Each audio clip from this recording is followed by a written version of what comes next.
Spoiler alert, if you haven't seen anything of Bayonetta 3, or if you're playing the game, this is a warning right now, because I will be getting into spoilers. I will be talking about this game quite a bit. So now is your final warning to turn back, click off the video. Of course, like and subscribe if you haven't already. But click off the video and leave right now. I'm warning you, unless you don't care. Hello there. I love Bayonetta, so I feel like it's right for me to give my thoughts on Bayonetta 3. I am a huge Bayonetta fan. So let me just get right into it. So Bayonetta 1 and 2 are freaking phenomenal. I love those two games so much. The replayability value is insane. I do plan on replaying Bayonetta 1 and then replay Bayonetta 2 on my own time. And just invest into it again because it's so freaking fun. I love it so much. And overall, Bayonetta as a franchise, I love to death. I love the characters, I love the world, I love the setting, I just love the gameplay. It's so good. And it's just fantastic. It's perfect, and I cannot wait for more games to come out. Bayonetta Origins literally dropped today. I went to Best Buy earlier today, like a few hours ago, and just picked up the game. So I'll be giving you guys part 1 of Bayonetta Origins later today. So make sure you check that out after this video. Make sure notifications are on, etc. So I'm very excited to dive right into that. So with that said, Bayonetta 3. Let me be brief about this. Bayonetta 3 is a good game. It's a great game, actually. I love Bayonetta 3. However, in my honest opinion, it does not live up to Bayonetta 1 and 2. So it's obviously been a day, or I don't know if it's obvious, but I recorded that yesterday, very late yesterday, my finale to Bayonetta 3, and I thought about it a little bit. I took some notes for once in my life on my thoughts, and I'm able to talk about it a little bit more. And then again, like I said, I'm going to keep this video brief. I don't even know if I said that, because this is like my 5th take making this video, but I'm going to keep it brief. I'm not going to dilly-dally or waste your time. I'm just going to cut right into the chase and use the time that's necessary. So, Bayonetta 3, in my opinion, is a great game. However, it is not as good as Bayonetta 1 and 2. Let me explain. So the reason, and this is my personal opinion, the reason why I think Bayonetta 1 is my favorite is because it introduced you to these characters in the most badass way imaginable.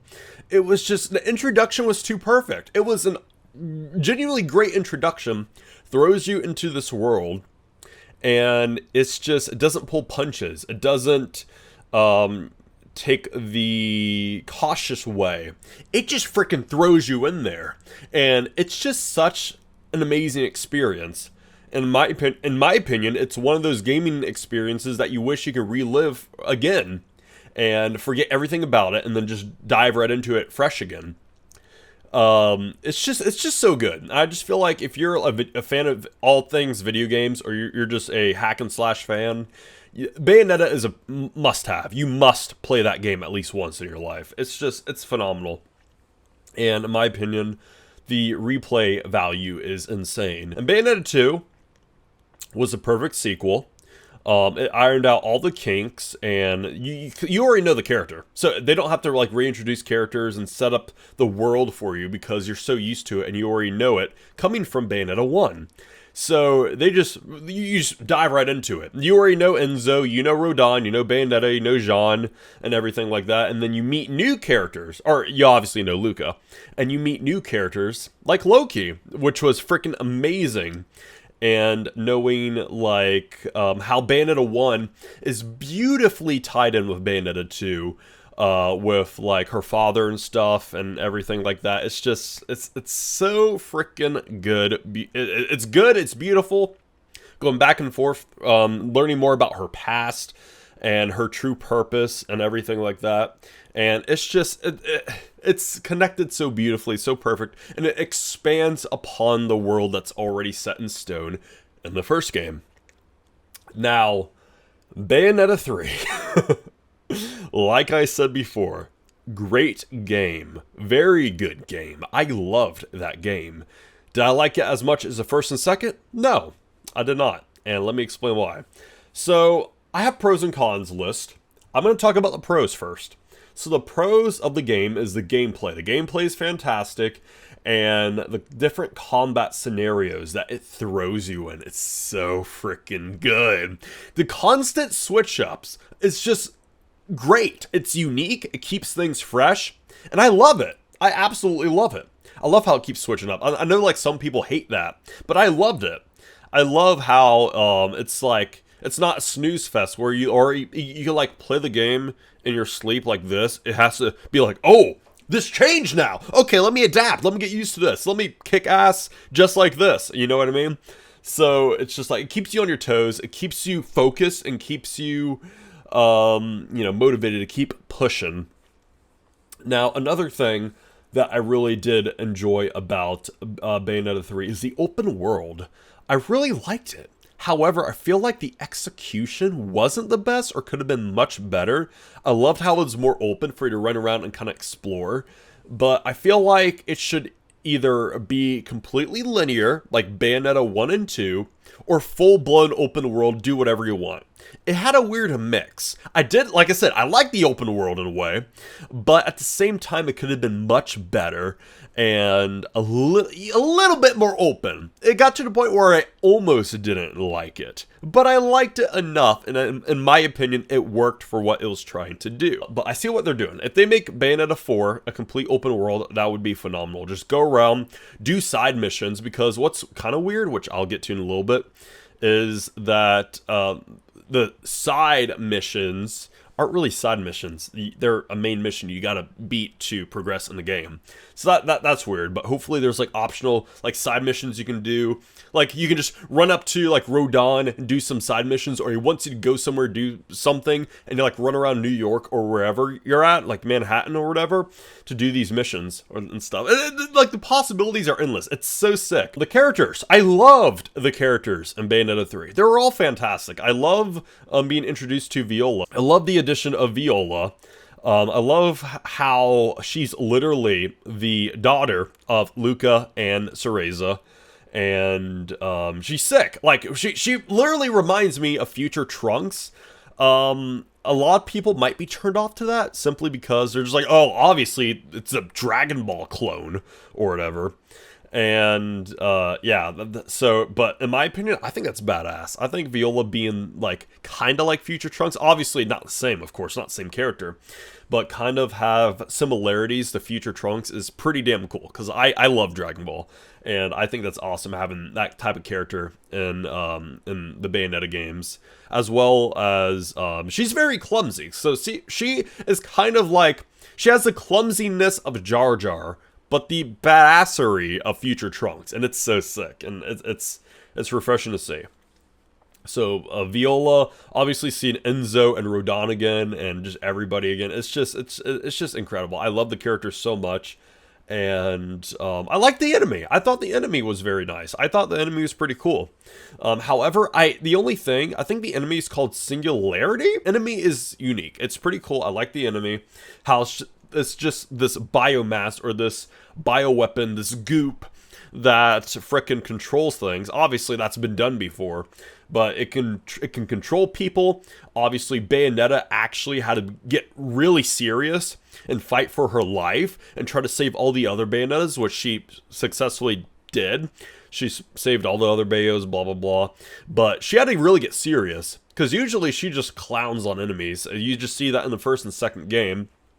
But here, she's like, oh shit, alright, okay. The soundtrack. I love the soundtrack so much. The soundtrack was phenomenal. I love the back vocals for Viola's theme or whatever, which was freaking awesome. And I just love the soundtrack in general of like the main Bayonetta theme and the fighting and everything. I love what they did with the soundtrack. I really do love the soundtrack so much. It's some of my favorite throughout the Bayonetta games. So that was beautifully done. The multiverse. Yeah, the multiverse story, in my opinion, the concept for the multiverse story is pretty good. I like it. Execution, however, I don't think it was the best. I'll talk about that in a little bit in my cons section. But the fact that there's multiple Bayonettas, of course, you go around and like you save these different Bayonettas, they all like get together and fight together against Singularity is it's so sick. It's so nice to see, and it's very unique, and it's very nice. However, the execution or whatever, the plot, the execution is not the best in my opinion. I'll talk about that in a little bit. But I like the idea. I like it. It's nice. It's nice that they're introducing a multiverse kind of thing. And at this point, it's 2023. It was only a matter of time that they would introduce multiverse and everything like that in a game. So, or in the Bayonetta franchise. I also, speaking about the multiverse and, you know, that concept and everything, I loved, absolutely freaking loved seeing Bayonetta 1 and Bayonetta 2 Bayonettas in the game. Now, here's my understanding of the whole situation. Here's my headcanon. I don't know if this is accurate, but here is my understanding. My understanding, I already had this theory at the very beginning, that this Bayonetta and Bayonetta 3 is obviously a different Bayonetta. This here is young Cereza from Bayonetta 1. Not the Bayonetta we know and love, young Cereza, who kept calling the Bayonetta, the OG Bayonetta, Mummy all the time. So this is young Cereza grown up in this Bayonetta world or whatever. And then obviously the Bayonetta 1 and 2 Bayonettas are the OG Bayonettas, who are actually, you know, the mothers of young Cereza. So my question is do we have a different Enzo in the world? Do we have a different Rodin? Or are they exactly the same? Or is this just a whole nother universe with the same traits of like the characters or whatever? I don't know. It's confusing. I don't really know. And my other question is Bayonetta 1 Bayonetta the same as Bayonetta 2 Bayonetta? I thought they were the same. Frankly, like the exact same in the same universe. I thought it was the same universe from Bayonetta 1 that's in Bayonetta 2. I thought that's exactly the same everything. Not this whole multiverse thing going on, and the way they kind of, or the developers kind of put hints in Bayonetta 3, I don't think they are the same. I think each Bayonetta game is a different world, or a different cast of characters. It's kind of like, think of it as like a Legend of Zelda scenario. My theory is that they were literally the same, except that the Bayonetta, or the Bayonetta 2 Bayo, like got Bayonetta 1 Bayo. As in, she went back to the past a few years to get herself to help out her present self at the time from that universe. So it's still her. She just went back, time traveled, and still got her, instead of going across the multiverse to go to another universe to get a different one. Does that make sense? Is that what she did? I don't know. So I don't know. It's very confusing in my opinion. I just feel like ever since the whole multiverse thing got introduced, like I said, it's great. However, the execution wasn't the best in my opinion. I feel like ever since it got executed, it was just like, huh? It became way more confusing than the Bayonetta lore already was. So the moment I understood Bayonetta 1 and 2, Platinum Games just throws this at us. It's just like, huh? What? It's just like Five Nights at Freddy's lore, understanding that. The moment you understand it, this whole new thing comes in and can just completely twist everything around. I'm going to move on to the cons of Bayonetta 3, in my honest opinion. So, the first con I have is the swapped actions for Viola. For Viola, I have to hold down R, normal R, the R button, at the perfect time to do a block, for which time to be activated. And it's so weird. And the buttons were already swapped to like dash. It turned into like the animal or whatever, the demon or whatever the crap, and the dash around. It'd be swapped. And I don't understand that whatsoever. And why is Viola way more difficult to control than Bayonetta? Why don't they control the same? It makes no sense. I understand that they're different characters, but why would you just completely swap the buttons and change the actions around and make you try to get used to Viola when it's mostly obviously about Bayonetta and not Viola? There's only like 3 missions with Viola in this game. The rest is Bayonetta. So what's the point on swapping them? You know what I mean? In my opinion, it just doesn't make sense. But I digress. That's just me. Another thing that I really did not like was the story. You go in, right? You go through the Chaos Rift or the Rift or whatever. You go to this time period. You save the day, and then you meet a certain Bayonetta, and then you get the Chaos. You fight her, most likely, or team up with her, depends. And you get the Chaos Gear, and then yet again, you go through another Rift. You find or you fight whatever. You find the Bayonetta, and you get the Chaos Gear, and then you go through another Rift. You fight whatever. You find the Bayonetta, get the Chaos Gear. You know what I mean? It's very repetitive. In my opinion, there's nothing really interesting. Obviously, what kept it somewhat interesting was the gameplay. That's really what kept it very interesting. But at times, I was getting kind of bored or slightly annoyed at sections like that, where it was literally the same thing. Like, why didn't we switch to gameplay? This is another thing. Why wasn't Rodon or Enzo? I understand Enzo probably not being a character to play as, but why can't we play as Rodon? Why do we only have to play as Jean in the side missions? Know what I mean? So, I don't know. It's just, I feel like there's so much more that could have been added there to change things up. Maybe something doesn't go according to plan, and then this giant thing happens, and then it's just, I don't know. I feel like there should have been some little elements that kind of differs from the set path in the game. But yeah, I just felt like that was very, very repetitive in my opinion. Anyways, my next con is the plot getting kind of confusing. I kind of already talked about this earlier, but I'm just going to mention it briefly again. It just got confusing after a while. Like, I understood that, this enemy comes out of nowhere, which did Singularity come out of nowhere? I don't even remember. I think the enemy literally just came out of nowhere, if I'm going by memory. And all of a sudden, oh, it's a new enemy, gotta fight it, and then it's dire. But it's just, with the multiverse and everything getting introduced, it's I don't know.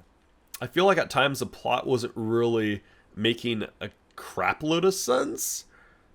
I don't know, maybe that's just me not understanding it correctly and remembering it. There's a point at the end. I understand the main premise of when the game ended.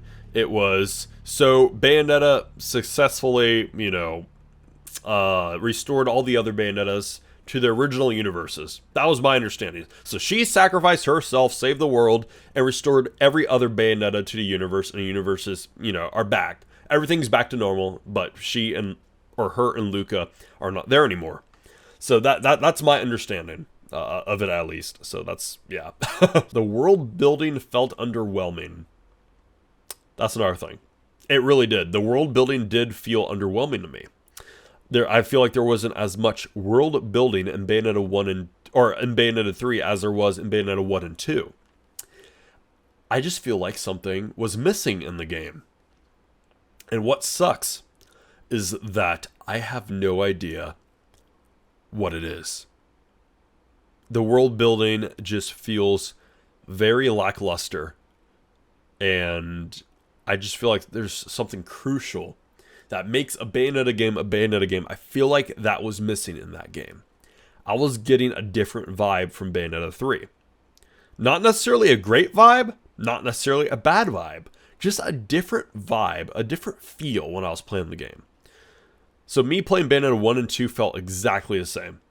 But when I played Bayonetta 3, there's just something there. Like, the characters are there and everything, but I feel like there's just a piece to the puzzle that was missing. And I still don't know what it is. Besides the world building feeling a little bit underwhelming or lackluster. Maybe that's what was missing in my opinion. But I don't know. I just feel like something was missing. I just can't put my finger on it. Which sucks. But maybe you guys know. So you guys let me know in the comments down below. By all means, also tell me, what your thoughts on the game. Did you love the game? Did you hate the game? What are your honest opinions on Bayonetta 3 and why? So please tell me. Please. I love talking about this stuff. Viola becoming Bayonetta at the end of the game. I do not like that. I really did not enjoy that. Why couldn't Viola just continue to grow as a character for who she is? Why couldn't we explore more of her backstory, where she came from? Obviously, all we know about Viola is that she is the daughter of Luca and Bayonetta. That's it. and she's a badass. That's it. What was her childhood like? How was she born? Obviously she came out of the vagina, but I digress. What's her childhood like? How does she grow up? Why can't we just learn more about this character for who she is as Viola? Because in my opinion, Bayonetta shouldn't be treated as a title to give somebody. Like it's like I said at the end of the finale of Bayonetta 3, it was given away like Rey becoming Rey Skywalker. That's my point. The point is Bayonetta is, in my opinion, Cereza. Cereza is Bayonetta. And I guarantee you, if they make a game, Bayonetta 4, and they mark it as Viola as now, Bayonetta, the Bayonetta, people won't buy it. At least, only the diehard Bayonetta fans will. But I don't think the casual gamer or the casual fan of Bayonetta will buy the game and play it. If they do, they'll probably play like an hour, refund it. But I digress. The selling point for Bayonetta is Cereza. And Bayonetta just, getting the title Bayonetta, that doesn't really sit well with me. Because from my understanding, from Bayonetta 1 and 2, they explore this deep origin story of Bayonetta, of this lore. And the fact that she exits by saying, like, all right, Viola, you're Bayonetta now. And her and Luca, die together, or they go to hell together. I mean, sure, it's romantic, it's sweet, it's touching. But at the same time, that's something else I don't really agree with. That's a send-off we get. It's just Luca and Bayonetta go to hell together. That's it. That's it for Bayonetta. It's just, I don't know. It's very strange. It's very weird. And I expected something bigger if they're going to be done with the character. Now, if they're not done with the character, if they're not done with Cereza as Bayonetta, if we get to see Luca and Bayonetta in hell and play as those characters and then and they become like a giant part of the fourth game that I think they're going to make, then that's great. But if this is actually the end of the OG Bayonetta, then that's just unfortunate. And I don't know how I feel about that. So I would rank these games as Bayonetta 1 being the best, followed extremely close by Bayonetta 2, and then a little ways back from Bayonetta 3. So thanks again so much for watching. If you enjoyed my Bayonetta 3 thoughts video, let me know in the comments down below. If you enjoyed my Let's Play series to Bayonetta 3, let me know in the comments down below. Also, I got no interest in fighting secret bosses. I know that that's in the game, apparently. There's secret bosses and secret missions and all this other extra stuff to do, this bonus content. I don't have interest in playing that or doing that. So I'll probably do that on my own time at some point. So I got no interest in doing that. So please don't ask me to oh, you got to fight this secret boss or you got to do this to unlock that, etc., etc. I'm not going to do that. I'm good. I'll probably do that on my own time in the far future at some point. But all in all, I am done with Bayonetta games 1 through 3, and it is now officially time for me to move on to Bayonetta Origins. I am very curious to see what that game brings to the table, how it expands upon Cereza and her story, and it's going to be very interesting, and I'm looking forward to it because the game right now has a lot of good reviews, so I'm very excited to play it. And if you guys are excited as well, smash that like button, subscribe, and let me know in the comments down below if you're hyped for it. It'll continue on in the Bayonetta playlist, so stay tuned for that. But thanks again so much for watching. If you guys have enjoyed, like I said, smash like, subscribe, turn on post notifications, follow me on social media, Twitter, Instagram, and Twitch, as well as my Discord server is all linked down below, so follow me there, check that out if you haven't already. Also, I got Bayonetta 3 or not just a Bayonetta 3, but Bayonetta game playlist in the description down below, so check that out. Also, if you haven't already, just in case you guys missed an episode. And I got P.O. Box!